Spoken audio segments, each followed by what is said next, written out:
Right. Where is he? Oh.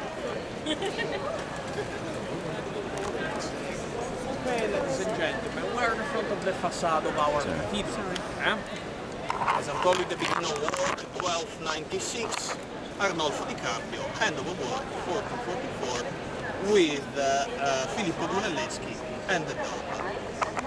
And what I'd like to tell you, the name of our cathedral is St. Mary of the Flower.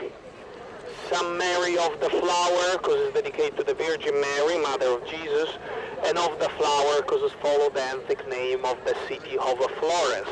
Florence, the city of the flower, single. That's why St. Mary of the Flower.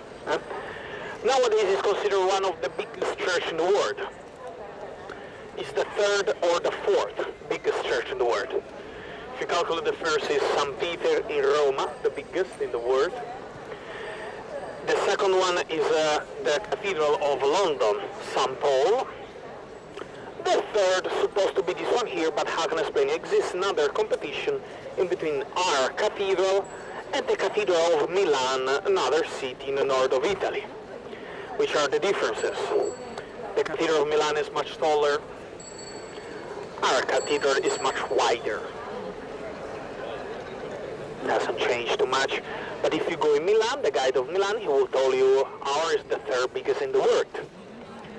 And it's undoubtedly, ladies and gentlemen, Florence is my hometown. So this one is the third biggest in the world. Sure. But anyway, just to make you understand, when this church grew up slowly, was considered the biggest church of the known world at that time, in the 1300, I mean.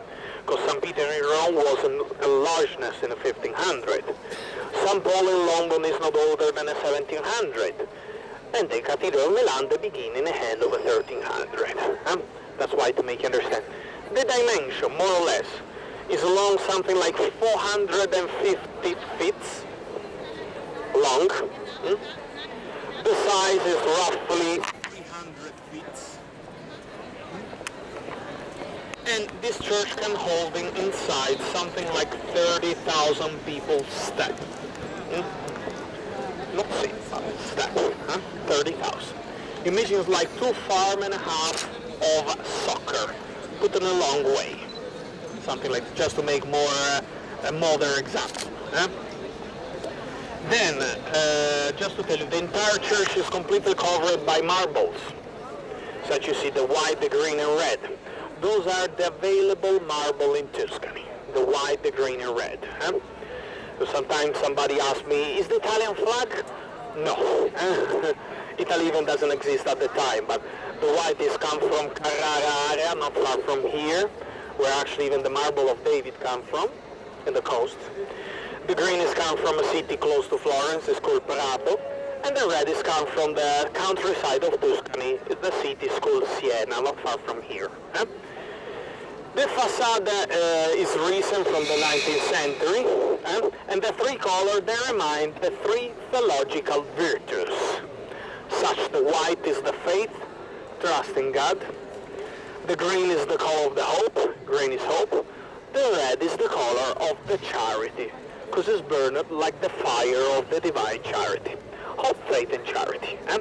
Over the gate you see Our Lady sit on the throne, over there, with the Jesus on the left, and the 12 apostles on the right and left side, 6 and 6. And if you pay attention, Virgin Mary, with the right hand, she holding the flower, to remind you the name of the church, which is in Italian language, Santa Maria del Fiore, the church. Okay, even the church, like many other things, as I'm told you, was built to show the importance of Florence at that time, as I'm explaining before. Now I just want to show you the building on the back of you, which is considered one of the most antique in Florence. Come closer, please. For the moment, we are lucky.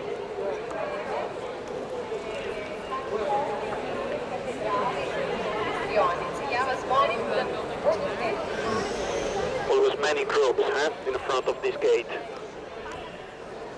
The building is called the Baptistery, and it's dated something like the 5th centuries after Christ, the baptistery. Something like 400 years after Jesus, 1600 years ago. And the people inside here that was baptized, they changed religion from the Roman religion to the Christian religion. And until nowadays, it's one of the symbols of the city, dedicated to our Saint Patron, Saint John the Baptist. And the antique mentality, the antique middle-age mentality was that if you're not baptized, the meaning was that and if you're not baptized, you will never go to the heaven or the paradise. That's even why you have the beautiful gate in here that nowadays is called the Gate of Paradise, La Porta del Paradiso, which is the eastern gate in here and the northern gate on the other side. Realized in the 1400. Let me explain you, I have to be clear with you, the panels you see now, the panels are not original. They are replaced by copies, because the original that was damaged. You have to imagine millions of people touch, and they have the damage. Plus the floods, etc., or many floods. Remember the river. He was a little bit lower than the other side, but anyway, was damaged too. The government organized what we call the first important competition in between artists or artisans to realize the new gates of the baptistery in 1401. The man who wins the competition is called Lorenzo Ghiberti. Lorenzo Ghiberti realized the gate, which even the original is a mixed material of gold and bronze together. Trust me, it's more bronze than gold. Otherwise wouldn't survive until nowadays. But anyway, just to make you understand, we calculate the beginning of the Renaissance by that competition. This is the first important competition. Instead the government pay, wanna choose the best artist. So the competition, many grew up after that one in Florence. And the competition, they helped the artists to improve the techniques. That's why the beginning of the Renaissance. Here, Lorenzo Ghiberti, the man who realized, he made something like 10 panels with the 10 story of the Antique Testament. If you pay attention, have you been in the Sistine Chapel in Rome? So you can see even how Michelangelo has been very influenced by this gate. If you pay attention, the first panel top on the left, you have the creation of the man, which you can see the hand of God touch the hand of Adam, which Michelangelo realized even something more beautiful, painted in the Sistine Chapel with the famous finger touch finger. But you can see how it's been influenced by that one there. Then I just point to something. I mean, this is all the 10 story. The story starts from the top on the left, the one I'll show you. Second one on the right, Cain and Abel. Then downer left, right until the floor, and zigzag to make you understand. So the second one is Cain and Abel. The other one with the pyramid, you can see is the second panel from the high level. On the left, where is the pyramid? That one is the drunkenness of Noah. The pyramid is the symbol of the wooden arch. The one on the right is the sacrifice of Isaac, which was the panel for the famous competition. Then again, here you have Isaac and Jacob. The other one's on the right, where the circle pavilion, the circle building, that one is Joseph in Egypt. Then you have again down here, it's not easy to see it to everybody, but Moses received the 10 Commandments. Come closer a bit. Just to point, Moses received the 10 Commandments here on the left. Then the other one there on the right is Joshua outside of the wall of Jericho. The last one that I cannot see too, downer on the left, is David the fed Goliath. You will see later is the child cutting the head of a giant. The last one downer on the right is the meeting of a Queen Sheba and the King Solomon. Then, do you see this?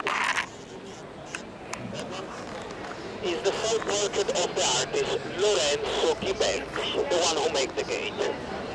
The other one close to him, his son, Vittorio, they're helping in the work.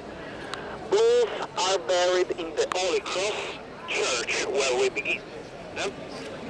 And now I can tell you it's very important gate, even because here you have the Renaissance in a sculpture. Because you have one of the first application of the perspective in those panels. If you pay attention, for example, do you see the panel with the circle pavilion? Look how the people very far on the landscape, they are smaller bas relief. Different than the people more close to us, they are bigger and high relief. The building gives the sense of depth. You find the size and the height all together. This is one of the first time in the history. That's why it's beautiful.